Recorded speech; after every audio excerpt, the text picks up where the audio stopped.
মন্দির হোক, মসজিদ হোক, তার পাশাপাশি স্কুল হোক, কলেজ হোক, ইউনিভার্সিটি হোক, চাকরি হোক, রুটি রুজি হোক, এটাও দেখা দরকার। কিন্তু রাজ্যে তো কোনো চাকরি আন্দোলন তৃণমূল এগুলোই করবে, সব নজর ঘোরাতে হবে তৃণমূলকে, মানুষের নজর ঘোরাতে হবে। চাকরি দিতে পারছে না, শিল্প নাই। পশ্চিমবঙ্গ ভারতবর্ষের থেকে বড় পরিযায়ী শ্রমিকের আস্তানা, লক্ষ লক্ষ বেকার যুবক বাইরে রাজ্যে চলে যায় রুটি রুজির জন্য। তাদের জন্য ভাবনার সময় নাই। এগুলো করে ভোট হবে। হিন্দু মুসলমান ভাগ করো, ভোট আদায় করো, ব্যাস। আরেকটা বিষয় জানতে চাইবো স্যার, এক মিনিট। কিছুদিন আগে বাংলাদেশে সংখ্যাগুরুরা সংখ্যালঘুদের ওপর আক্রমণ করে একজনকে হত্যা করা হয়েছে। এটাকে আমরা দেখতে পাচ্ছি যে যেখানে সংখ্যালঘুরা ভয়ঙ্কর ঘটনা ঘটছে বাংলাদেশে। আরও বলি, শুধু সংখ্যালঘুই নয়, বাংলাদেশে আজকেই খবরের কাগজটা বার করুন, দেখুন 7 বছর একটা বাচ্চা মেয়ে, বিএনপি নেতার মেয়ে, সে তো মুসলমান, তাকেও কিন্তু পুড়িয়ে মারা হয়েছে।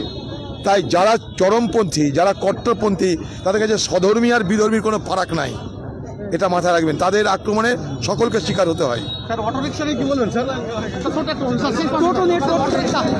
আমরা জানতে চাইবো যে সাধারণ খেটে খাওয়া মানুষ এখানটায় অটো রিক্সা নিয়ে, এখানে অটো রিক্সা নিয়ে 18,000 টাকা করে চাওয়া হচ্ছে।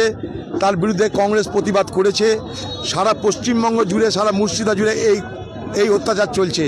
সরকারের ভাড়ার শূন্য, টাকা আদায় করার জন্য এই সরকার গরিব টোটো চালকদের উপরে আক্রমণ নামিয়ে এনেছে।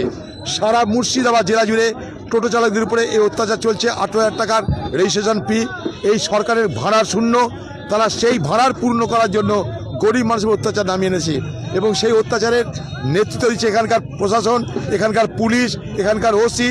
আমরা খুব দ্রুত সেই থানার বিরুদ্ধে আগামী দিনে আন্দোলনে নামবো। এখানকার পুলিশকে একটা কথা বলতে চাই যে তৃণমূলের দালালি করো, কিন্তু মানুষের উপর অত্যাচার করলে, কংগ্রেসের উপর অত্যাচার করলে কংগ্রেস এখানে থেমে থাকবে না। আমরা দেখিয়ে দিব, আমরা বুঝিয়ে দেব, তোমরা প্রস্তুত থেকে। এই নওদার পুলিশ তৃণমূলের দালালি করতে করতে তাদের মেরুদণ্ড বলে কিছু নাই। তৃণমূলের দালালরা তোমাকে ঠেকাবে না, তোমাকে কংগ্রেসের লোকরা যদি প্রতিবাদ করবে, তৃণমূলের যা দালালি করছো তারা তোমাকে ঠেকাতে আসবে না। আগামী ইলেকশন